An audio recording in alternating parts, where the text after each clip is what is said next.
You haven't climbed into a ball pit since you were 6, but the thing that lurks at the bottom has been waiting. The play place was a sanctuary of color and laughter, but beneath the plastic tunnels, the smell of stale grease masked a deeper rot. In Flint, Michigan, Derek Miller was alone on the midnight shift. He heard rhythmic scratching from the ball pit. When he reached down, his fingers touched something wet and it moved. In Prince George, Canada, Chloe Dubois heard heavy thuds in the empty tubes. The restaurant was locked. No one could be up there. Yet the footsteps circled directly above her head. In Rockhampton, Australia, Tyson Vance watched the flickering lights inside the humid play place. His reflection in the greasy observation window turned and smiled, but he hadn't moved his lips. These are not urban legends. These are 3 true McDonald's horror stories. When the shadows shift, childhood sanctuaries become traps. This is true terror files.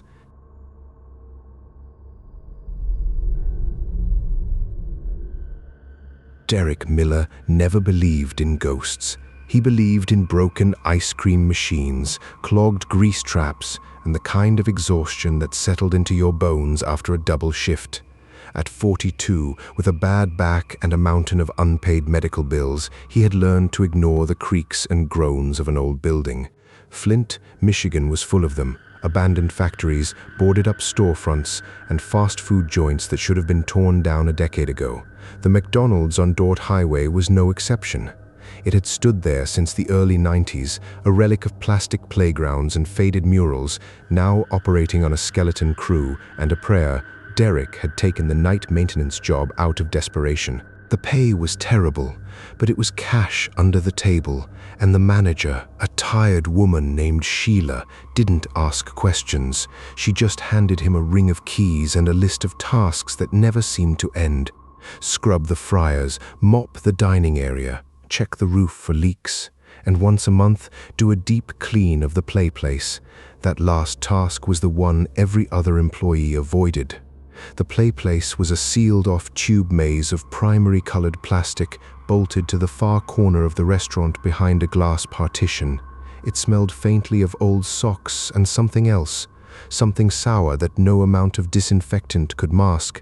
Kids still used it during the day, but at night, with the lights dimmed and the restaurant empty, it took on a completely different character. The plastic windows of the tunnels reflected the flickering fluorescent lights in ways that made Derek's skin crawl. He always felt like something was watching him from inside those tubes, just beyond the greasy smudges on the plexiglass. Sheila had warned him about the ball pit specifically. "Don't just skim the top," she'd said. "Kids lose things in there. You'd be surprised what you find at the bottom." Derek had found plenty over the months. Soggy chicken nuggets, a single child's shoe crusted with something dark, once a dead rat that had somehow crawled inside and suffocated under the weight of the plastic balls. That one had nearly made him vomit. So when he clocked in at 11 p.m. on a drizzly Tuesday in October, he was already steeling himself for another unpleasant night. He set his thermos of black coffee on the front counter, pulled on his rubber gloves, and headed straight for the play place. The main lights in the restaurant were off to save electricity, leaving only the dim security lighting over the registers and the pale glow of the street lamps filtering through the rain-streaked windows. The play place itself was illuminated by a single overhead fixture, a sickly yellow light that buzzed and flickered at random intervals. Derek hated that light. It made the plastic tubes look jaundiced and diseased. He unlocked the low gate that separated the play area from the dining room and stepped onto the padded floor. The rubber mat squelched under his boots.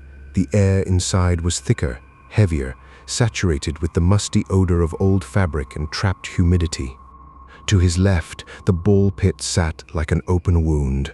A rectangular pool sunk into the floor and filled to the brim with faded red, yellow, and blue plastic spheres. The netting that usually covered it had been left off, draped limply over the side. The surface of the balls was perfectly still. Derek stared at it for a long moment, feeling that familiar prickle at the back of his neck. It always looked so innocent during the day, a harmless pit of garish color. At night, it looked like a grave. He started with the tunnels first, as he always did. He climbed the narrow plastic steps. his work boots clanging dully against the hollow structure. The tubes were barely wide enough for an adult to crawl through, and Derek had to hunch his shoulders and duck his head to avoid smacking it on the low ceiling. The plastic walls were scuffed and scratched, covered in a fine film of grime that never quite washed away. He crawled on his hands and knees, pushing a damp rag ahead of him, scrubbing at the worst of the stains. The smell was worse up here, a concentrated funk of sweat and old food and something else he couldn't identify, something that reminded him of the meatpacking plant where his father had worked, a faint undercurrent of decay. He tried to breathe through his mouth. The light from the main play area barely penetrated the deeper bends of the tunnels, leaving him in near total darkness as he worked. He could hear every creak of the plastic, every shift of his weight echoing down the labyrinth. It was claustrophobic, suffocating. More than once, he had to stop and close his eyes, forcing himself to calm his breathing. He always told himself it was just the tight space. But deep down, he knew it was something else. It was the feeling that he was not alone. An hour passed. Derek scrubbed the last section of tunnel near the top of the spiral slide and began his slow, awkward descent back to the main floor. His knees ached. His back screamed in protest. He was drenched in sweat despite the chill in the air. He stood up slowly in the padded area, stretching his spine with a series of pops, and let his gaze drift back to the ball pit. Now came the part he truly dreaded. He approached the edge of the pit and peered down into the sea of plastic. The balls were motionless, their cheerful colors muted under the flickering yellow light. He grabbed a long-handled scoop net that leaned against the wall, a tool specifically designed for this grim task. The idea was to skim the top layer, remove any obvious trash, and then use a special vacuum hose to suck up the debris that had sifted to the bottom. But the vacuum had been broken for 2 months, and Sheila refused to pay for a replacement. So Derek had to do it the old-fashioned way. He would have to wade in, sweep the balls aside with his arms, and pick through the bottom by hand. The thought made his stomach turn. He set the net aside and climbed over the padded rim. The balls shifted under his weight with a soft, whispering rustle, swallowing his legs up to the knees. The sensation was bizarre and deeply unsettling, 1,000 light touches against his skin through his jeans. He waded toward the center, the plastic spheres parting around his waist and then closing in behind him, erasing his path. The pit was deeper than it looked, maybe 4 feet in the middle, and Derek felt a cold dread settle in his chest as he realized he could not see the floor. The bottom was an abyss of shadows, hidden beneath countless layers of brightly colored orbs. He started shoveling balls aside with both arms, creating a clearing in front of him. The work was slow and exhausting. Sweat dripped into his eyes. The faint smell of decay grew stronger as he dug deeper, no longer just a hint but a distinct presence, a wet, organic rot that clung to the back of his throat. Then he heard it, a scratching sound, rhythmic, deliberate. It came from somewhere beneath him, deep within the pit, muffled by the plastic balls but unmistakable. Scratch, pause, scratch, scratch, pause. It was the sound of fingernails dragging across a hard surface. Derek froze, his arms still buried in the colorful spheres, his heart slammed against his ribs. He held his breath and listened. The scratching stopped. Silence. The only sound was the hum of the dying fluorescent light above him, buzzing like a trapped insect. He waited a full 30 seconds, barely daring to blink. Nothing.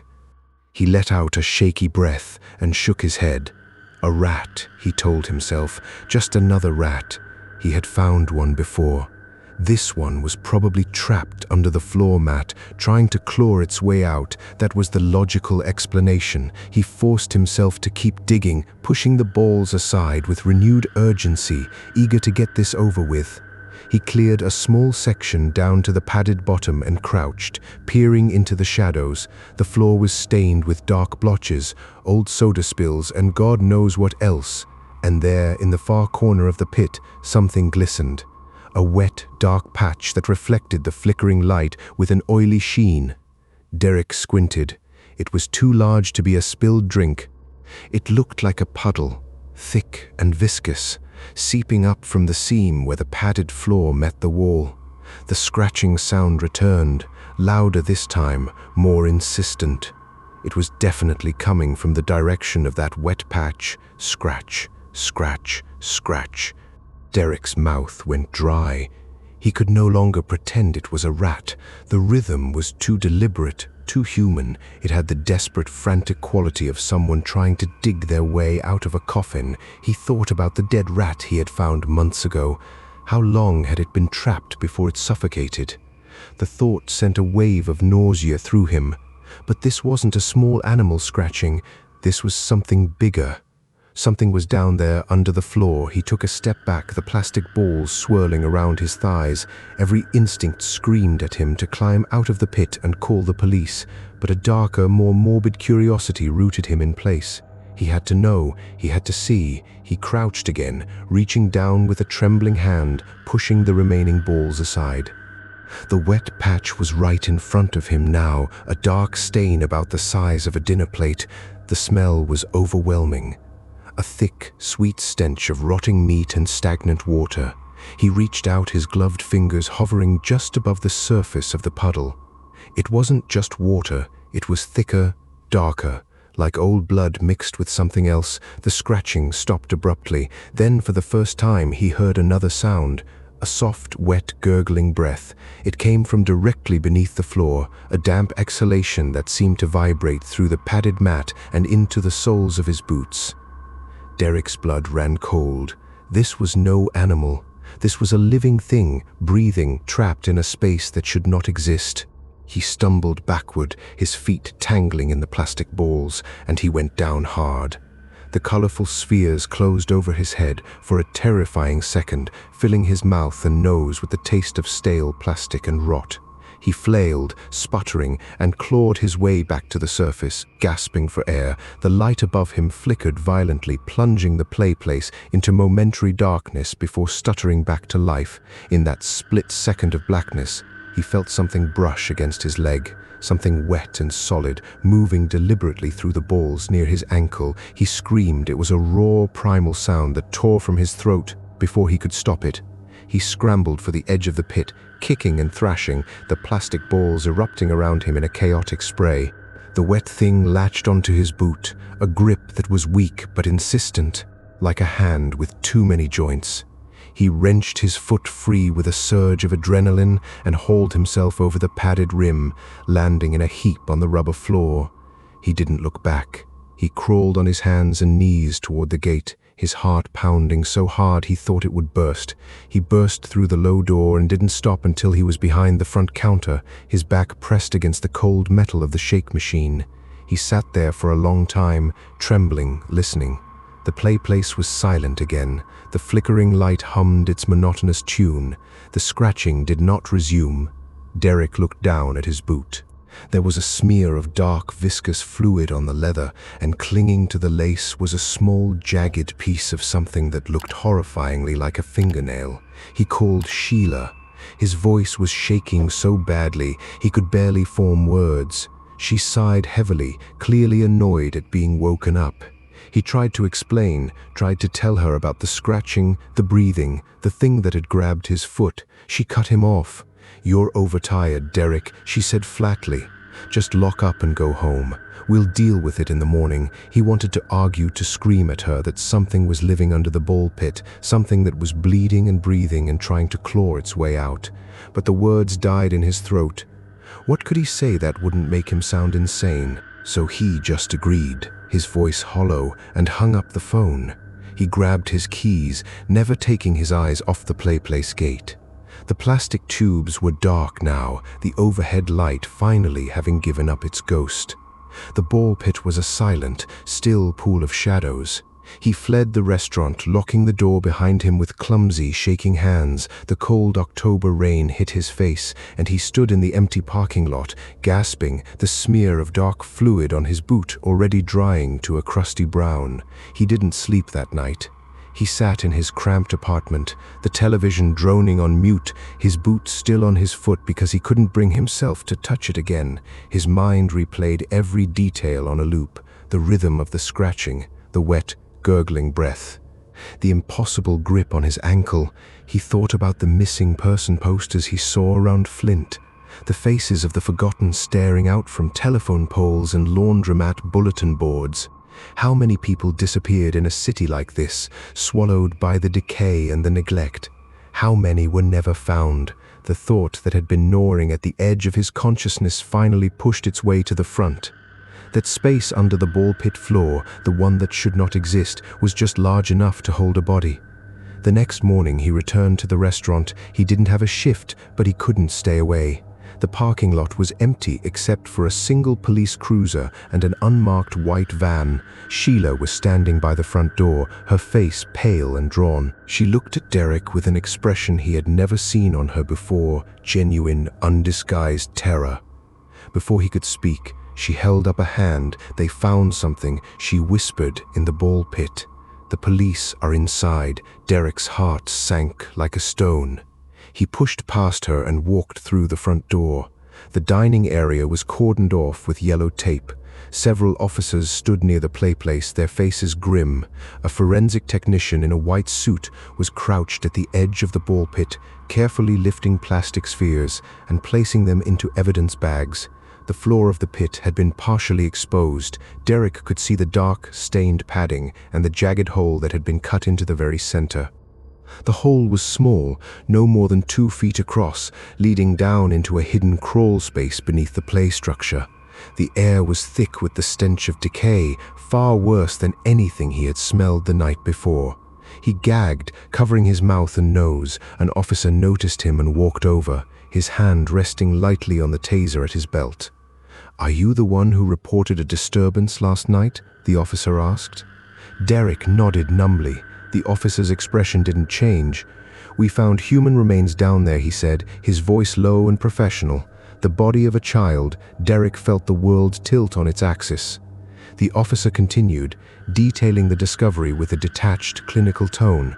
The body had been hidden in a maintenance access space that was supposed to have been sealed off decades ago. The record showed the playplace was built directly over it, likely a mistake during the renovation. The access panel was hidden under the padded floor, invisible unless you knew exactly where to look. The child had been there for a very, very long time, years, maybe. The forensics team was still working on identification. Derek's mind flashed to the rhythmic scratching, the wet breath, the small fingernail fragment still clinging to his bootless. He felt a cold, horrifying certainty wash over him. The thing that had grabbed him, the thing that had been clawing at the floor, it wasn't just a body. It was still trying to get out. He turned and walked out of the restaurant, ignoring Sheila's frantic questions.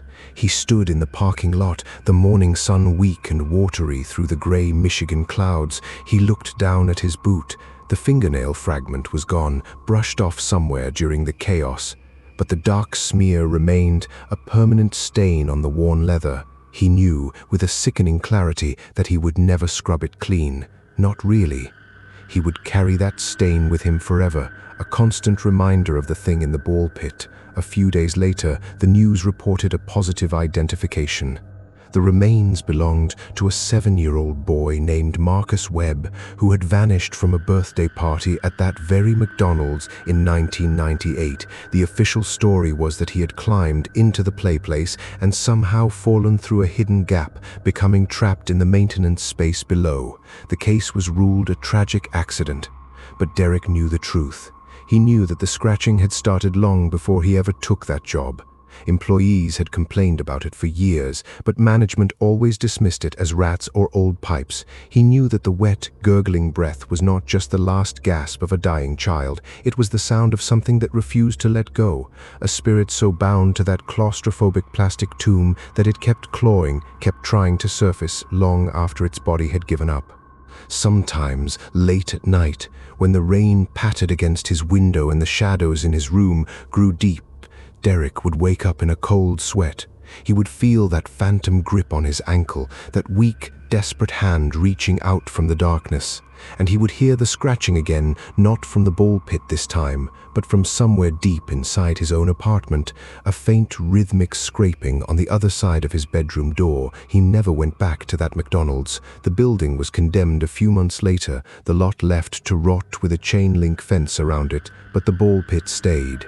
The plastic balls, faded and filthy, were never removed. They just sat there, a silent, colorful mausoleum, waiting for the next curious soul to wade in and listen. And if you ever find yourself near an old play place, late at night, when the lights flicker and the air tastes of stale grease, do not reach into the shadows, because something might just reach back.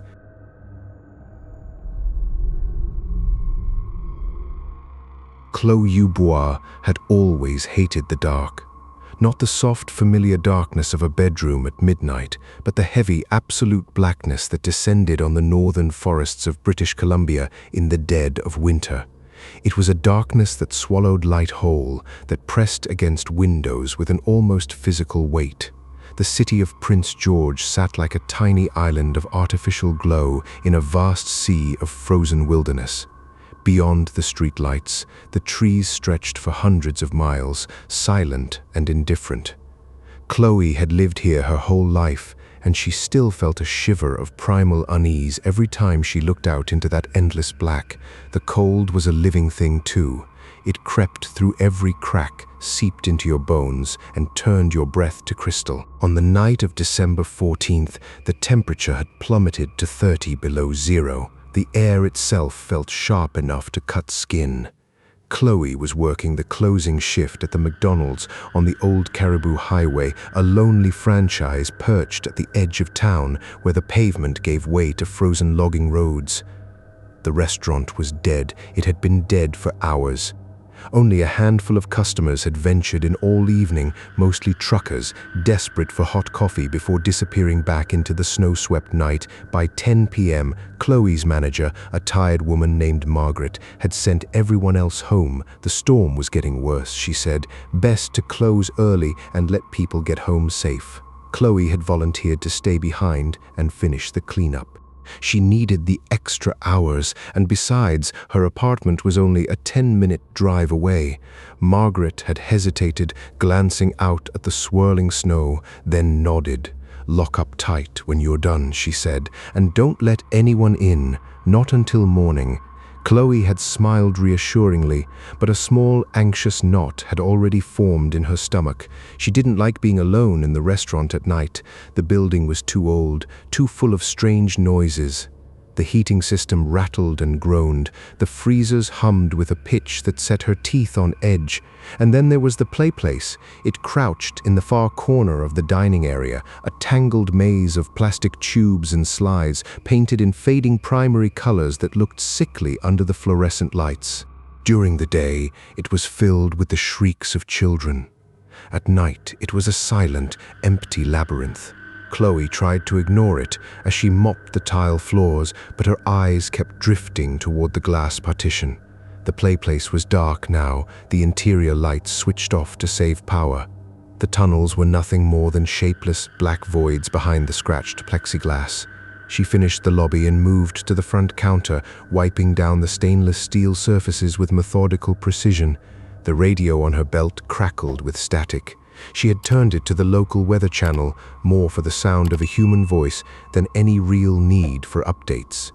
The announcer droned on about road closures and emergency shelters, his voice thin and distorted. Chloe scrubbed a stubborn stain near the cash register, her fingers growing numb despite the warmth of the building. The heater was struggling tonight, kicking on and off in irregular bursts. Every time it fell silent, the restaurant filled with a profound, echoing stillness. It was in one of those silences that she first heard it. A dull, heavy thud. It came from the direction of the playplace. Chloe paused, her sponge hovering over the counter. She listened. Nothing, just the distant hum of the cooler. She shook her head, blaming the wind. The storm outside was fierce, hurling gusts of ice against the roof and walls, probably just a chunk of snow sliding off the overhang. She resumed cleaning. A minute later, the thud came again, louder this time, more deliberate. It was not the random thump of falling snow. It had weight and rhythm, like something heavy dropping onto a solid surface. Chloe straightened up, her heart beating a little faster. She stared at the dark playplace. The plastic tubes were still and silent. She could see the faint reflection of the dining area lights in the curved windows of the topmost tunnel. Nothing moved. She told herself it was the building settling. Old places made strange sounds. That was all. She was letting her imagination get the better of her. She forced herself to walk to the back of the store to empty the mop bucket. The janitorial closet was a cramped, windowless space that smelled of bleach and mildew. She dumped the dirty water into the slop sink, the sound of it gurgling down the drain, drowning out the oppressive quiet. When she turned off the tap, the silence rushed back in, thicker than before, and within that silence, a new sound reached her ears. Footsteps, heavy, plodding footsteps moving through the playplace tunnels. The hair on the back of Chloe's neck stood up. These were not small, scurrying sounds. These were deliberate, weighty impacts, each one vibrating through the floor and up into the soles of her shoes. Step, step, step. They traveled from one end of the tube maze to the other, directly above the dining area where the ceiling was lower. Chloe crept to the doorway of the closet and peered out. The main dining room was still empty. The playplace was still dark. But the footsteps continued, circling now, tracing the labyrinthine path of the tunnels as if something enormous was crawling through them. She thought of the front door. She had locked it after Margaret left. She had checked it herself. The back door was locked too. The windows were sealed. There was no way anyone could have gotten inside. No way. But someone was up there. Someone heavy. She could hear the plastic floor of the tunnels groan under the weight, a deep, stressed creak that accompanied each step. She grabbed her cell phone from her pocket, her fingers trembling. No signal. The storm must have knocked out the tower. She was completely alone. The footsteps stopped. For a long, agonizing moment, there was only the howl of the wind outside and the frantic pounding of her own heart. Then, a new sound. A slow, dragging scrape, like something heavy being pulled across the plastic floor. It moved from the center of the tunnel complex toward the spiral slide at the front. Chloe's eyes locked onto the slide's exit hole, a dark, gaping mouth at the base of the playplace. She waited, frozen in dread, for something to emerge. Nothing came out. The scraping stopped. The silence stretched into an eternity. Then the footsteps started again, but this time they were faster. Heavier, angrier. They thundered through the tubes, shaking the entire structure. Chloe could see the plastic walls vibrating, the whole playplace rattling as the unseen thing charged back and forth. It was circling directly above her head now, even though she was standing near the back of the dining room. Whatever it was, it knew exactly where she was. She bolted for the front counter, desperate to reach the landline phone. She grabbed the receiver and pressed it to her ear. Dead. The line was completely dead. She slammed it down, a sob catching in her throat. The pounding footsteps in the playplace grew more frantic, as if sensing her panic. The ceiling tiles directly above the counter began to bow downward, one after another, as the weight passed over them. Dust and bits of insulation rained down onto the stainless steel. Chloe ducked under the counter, pulling her knees to her chest. She could hear the thing breathing now, a ragged, wet respiration that seemed to come from everywhere at once. The air grew cold, impossibly cold, her breath pluming in front of her face. The heater had stopped completely. The only light came from the emergency exit signs, casting the dining room in a hellish red glow. The footsteps descended the plastic stairs at the back of the playplace. Step, step. They reached the padded floor of the main play area. She could hear the rubber mats squelching, just like they did when children ran across them during the day. Squelch, squelch, squelch. It was coming toward the low gate that separated the playplace from the dining room. Chloe squeezed her eyes shut, tears freezing on her cheeks. The squelching stopped at the gate. She heard the latch rattle once, twice. The thing on the other side was trying to open it. The latch held. The rattling grew more violent, a series of desperate, furious jerks that shook the flimsy plastic barrier. Then, just as suddenly as it began, it stopped. Chloe held her breath, listening. Nothing. She counted slowly to 60, her pulse thundering in her ears, still nothing. The red glow of the exit signs flickered once, then steadied. The heater kicked back on with a reluctant groan. Warm air began to circulate. Slowly, cautiously, she lifted her head above the counter. The dining room was empty. The play place was silent and still. The gate was closed. She saw no sign of disturbance, no footprints in the thin layer of dust on the floor. But the ceiling tiles above the counter were cracked and sagging, crushed from above. And there, pressed into the thin layer of frost that had formed on the inside of the glass partition, was a single child-sized handprint.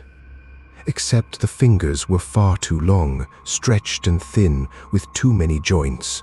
Chloe did not wait to see more. She grabbed her coat and ran for the back door, fumbling with the deadbolt. She burst outside into the screaming wind and the blinding snow. The cold hit her like a physical blow, stealing the air from her lungs. Her car was a shapeless white mound in the parking lot. She stumbled toward it, her shoes slipping on the ice, and wrenched the door open. The engine coughed and died. She tried again, pumping the gas, her hands shaking violently. On the third try, it roared to life. She threw the car into gear and sped out of the lot without looking back. The headlights cut through the swirling snow, illuminating nothing but white for terrifying stretches of road. She drove on pure instinct, the heater blasting, her body racked with shivers. It was only when she reached the first streetlight on the edge of town that she allowed herself to look in the rearview mirror. The McDonald's was gone, swallowed by the storm. But for just a moment, she thought she saw a dark shape standing in the middle of the highway, a tall, hunched silhouette that seemed to wave at her with one impossibly long arm. She blinked, and it was gone. She drove straight to the police station and spent the next 3 hours giving a statement to a pair of skeptical officers. They asked if she had been drinking. They asked if she had a history of mental illness. They sent a patrol car to check the restaurant. The officer reported no signs of forced entry. The play place was empty. The ceiling tiles were intact. The handprint on the glass had vanished. They suggested she had fallen asleep and dreamed the whole thing, or that the storm had played tricks on her mind. Chloe knew better. She quit her job the next day. She never went back to that McDonald's, not even to pick up her last paycheck. For weeks, she barely slept. Every time she closed her eyes, she heard the heavy footsteps circling above her, the wet, ragged breathing, the desperate rattling of the play place gate. She started seeing a therapist, a kind woman who specialized in trauma. The therapist gently suggested that the isolation and stress had triggered a hallucination, a manifestation of Chloe's deep-seated childhood fear of the dark. Chloe wanted to believe her. She truly did. But then, one night in late January, she was driving home from a friend's house when she passed the old Caribou Highway. She didn't mean to. She had avoided that road for weeks, but a detour forced her onto it, and before she knew it, the dark, hulking shape of the abandoned restaurant loomed out of the snow. The windows were dark. The parking lot was empty, but the play place light was on. A single sickly yellow bulb glowed inside the plastic tunnels, flickering and buzzing, and there, pressed against the glass partition from the inside, silhouetted by that jaundiced glow, was a figure. It was too tall to be a child, too thin to be an adult. It stood motionless, staring out at the empty highway. As Chloe's headlights swept across the building, the figure slowly raised one long, spindly arm and began to wave.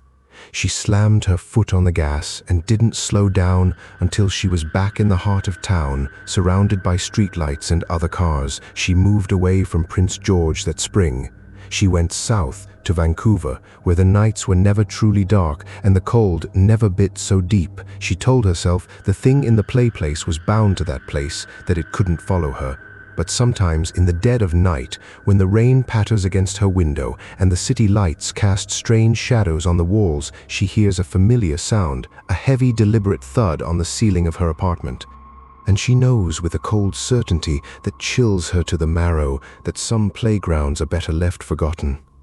And some things never stop playing.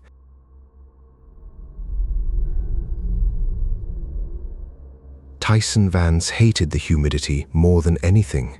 He had lived in Rockhampton his entire 26 years, and still, every summer, the wet heat caught him off guard. It was a thick, suffocating blanket that clung to your skin and filled your lungs with warm soup. By day, the sun baked the asphalt until it shimmered. By night, the air turned heavy and still, broken only by the relentless drone of cicadas in the eucalyptus trees. That sound was a constant in Rocky, a pulsating, high-pitched scream that rose and fell with an almost hypnotic rhythm. Tonight, it was deafening. Tyson leaned against the sticky counter of the McDonald's on Yamba Road, staring out the window at the empty car park. The streetlights buzzed with a sickly orange glow, attracting clouds of moths that battered themselves against the glass. It was nearly midnight, and the restaurant had been dead for hours. Only the drive-through intercom crackled with occasional static, a phantom voice from a car that was never there. He had worked the closing shift for 3 years, ever since dropping out of uni. The pay was lousy, but it was steady, and the night manager, an old bloke named Ron, pretty much let him run the show. Ron was asleep in the back office as usual, leaving Tyson alone with the hum of the freezers and the buzz of the insect zapper near the back door. The dining area was a graveyard of bolted-down tables and plastic chairs. The fluorescent lights overhead flickered occasionally, a nervous tick that management kept promising to fix. But the part of the restaurant Tyson truly despised was the play place. It crouched in the far corner, a relic from the early 2000s, a garish monument to childhood memories long faded. The structure was a maze of plastic tunnels and slides, painted in reds, yellows, and blues that had long since dulled to a murky pastel. The netting that once covered the climbing frame was frayed and sagging. A fine layer of grease and dust coated every surface, a grime that no amount of cleaning could fully remove. The play place was sealed off from the dining area by a large glass partition, a floor-to-ceiling observation window that allowed parents to watch their kids without being inside. During the day, it was smeared with fingerprints and smudges, the greasy evidence of countless small hands pressing against it. At night, when the play place lights were off, that window became a dark mirror reflecting the empty dining room back at itself. Tyson was doing his final walk through, a lazy ritual of checking the toilets and making sure no customers had fallen asleep in the booths. He passed the observation window and, as always, glanced at his own reflection. He looked tired. Dark circles under his eyes, a stain on his polo shirt from a spilled shake. The reflection stared back at him, perfectly mimicking his posture and expression. Except for the briefest instant, he thought he saw something odd.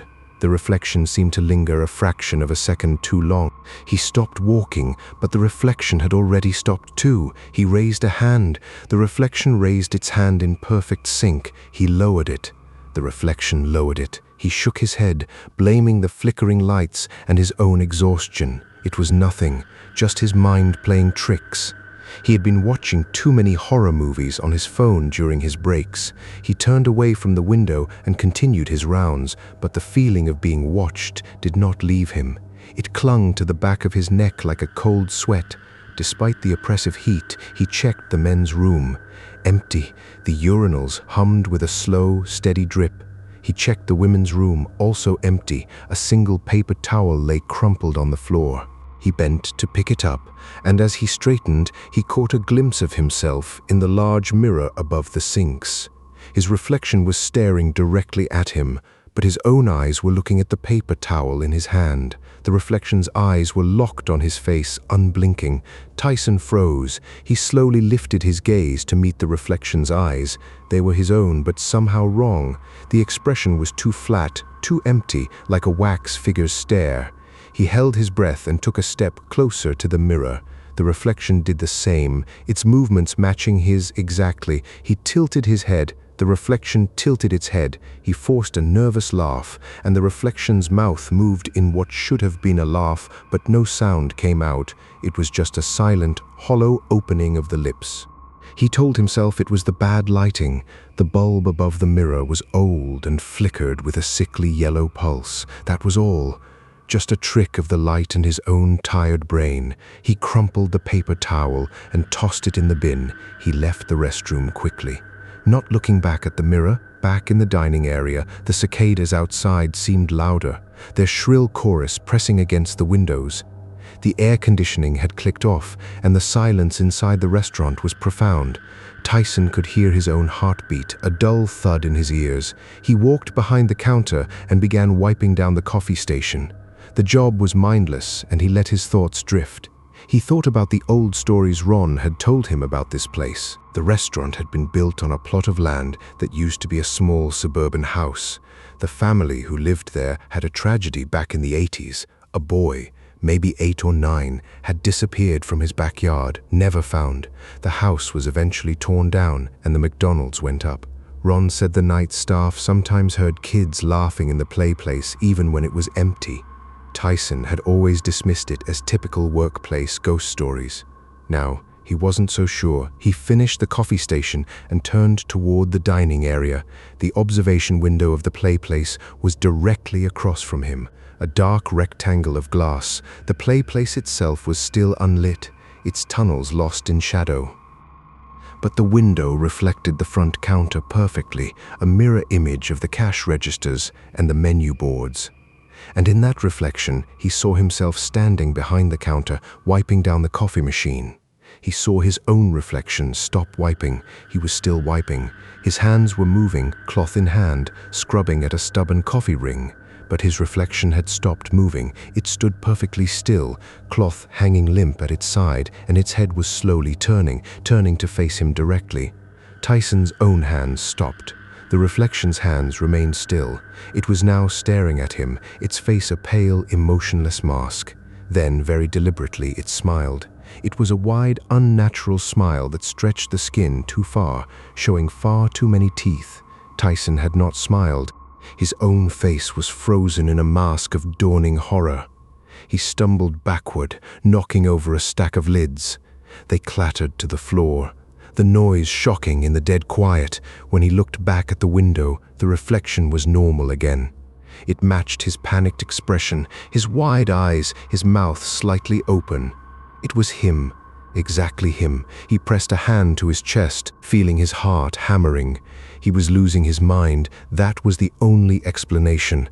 The heat, the long hours, the isolation. He was hallucinating. He needed air. He walked to the back door, his legs feeling like rubber. He pushed the heavy door open and stepped outside. The humidity hit him like a wall of warm water. The cicadas screamed from the trees that lined the back fence. The air smelled of hot asphalt and eucalyptus. He leaned against the brick wall and took deep, ragged breaths, trying to calm himself. The sky was a murky orange, the light pollution from the city reflecting off the low clouds. He stood there for a long time, listening to the insects, letting the heat soak into his bones. The terror slowly receded, replaced by a dull, numbing fatigue. He had almost convinced himself it was all in his head when he heard the sound.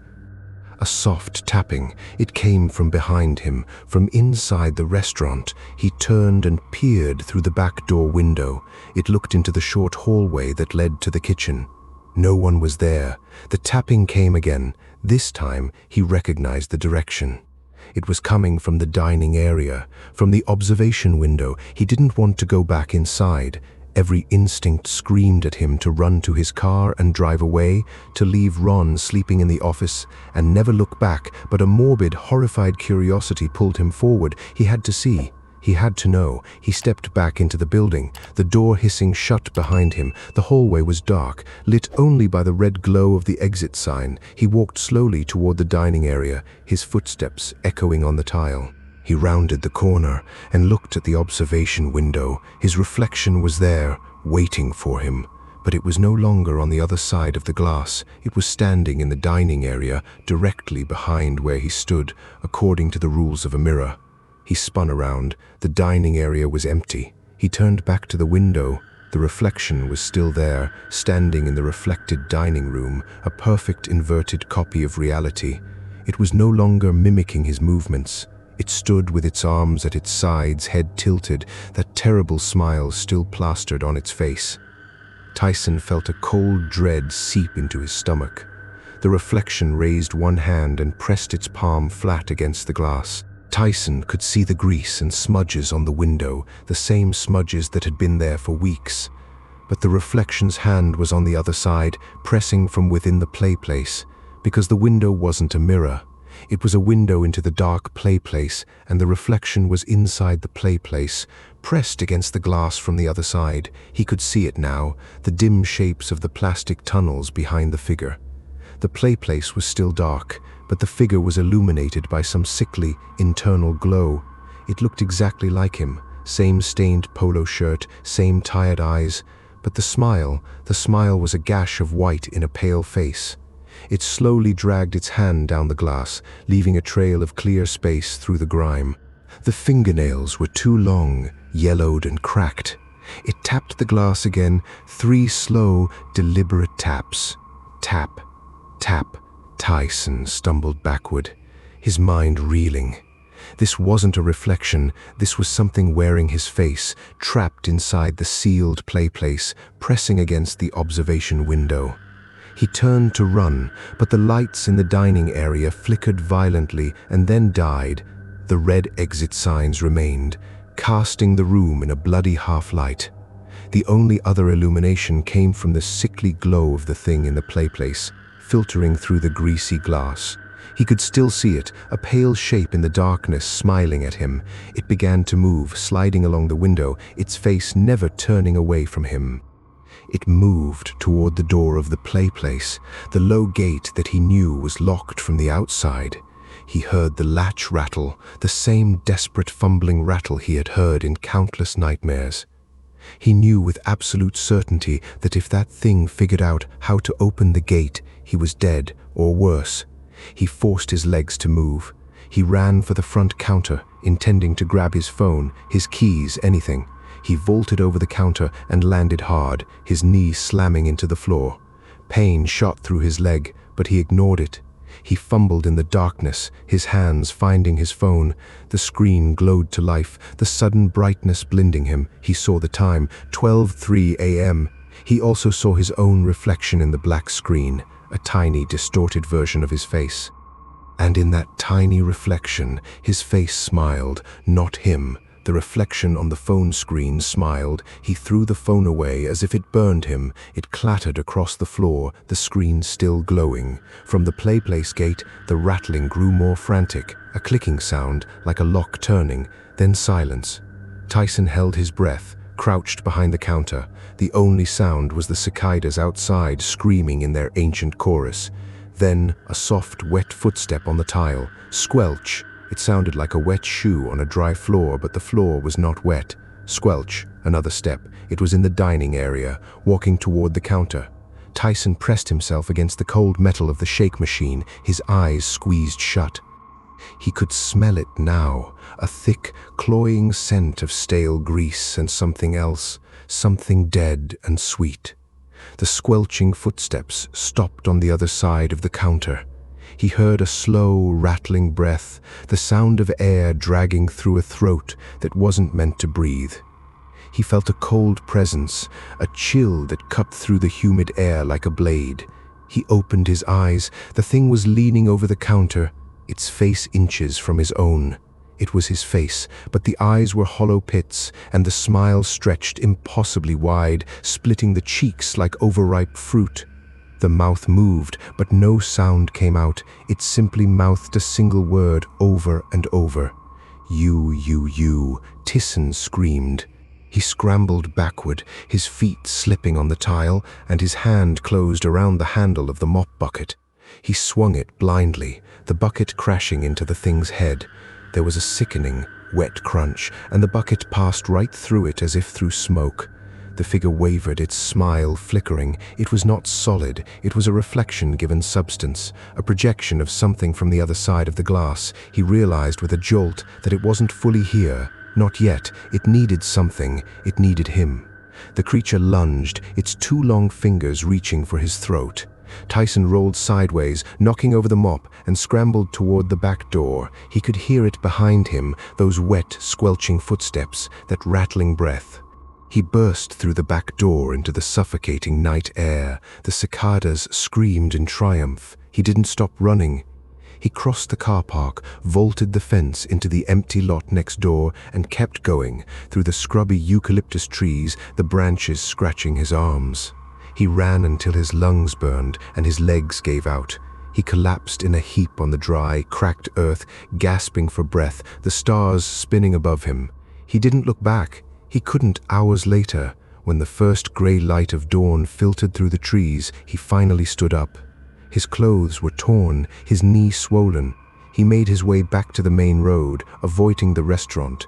He flagged down a passing truck and got a ride to the police station. He tried to tell them what happened. They listened with blank, skeptical faces. They sent officers to the McDonald's. Ron was found asleep in the office, unharmed. The place gate was still locked. The observation window was smeared with grease, but there were no handprints, no evidence of anything unusual. Tyson was gently encouraged to go home and rest. He went home, but he didn't rest. He couldn't shake the image of that smiling face, those hollow eyes. He started researching the history of the land. He dug through old newspapers at the library, scrolling through microfilm until his eyes hurt. He found it. In 1985, a 9-year-old boy named Liam Harris disappeared from his backyard on Yamba Road. His body was never found. The house was demolished in 1990. The McDonald's was built in 1992. The place sat almost exactly where the boy's bedroom used to be. Tyson felt the ground tilt beneath him. The reflection, the trapped thing in the glass, it wasn't just a ghost. It was something that had been alone for so long it had forgotten its own face. It had latched onto his, trying to become him, trying to use his image to escape its prison. The tapping, the rattling, the silent word. You, it wanted to be him. It wanted to trade places. He realized then that he had left his phone at the restaurant. He considered letting it go, but he needed it. Reluctantly, he drove back to Yamba Road in the harsh afternoon light. The McDonald's was bustling with families and teenagers. The place was full of laughing children, their shrieks echoing through the colorful tubes. It looked so innocent, so normal. He retrieved his phone from the lost and found, ignoring the strange look from the day manager. As he walked out, he glanced at the observation window. In the bright daylight, with the sun streaming through the dining area, the glass was just a window. He could see the kids climbing, sliding, laughing. Everything was fine. Then a small boy, maybe 8 years old, with sandy hair and a faded blue shirt, pressed his face against the glass from inside the place.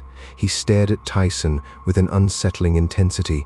The boy raised his hand and pressed it flat against the glass. Then he smiled. It was the same smile, too wide, too many teeth.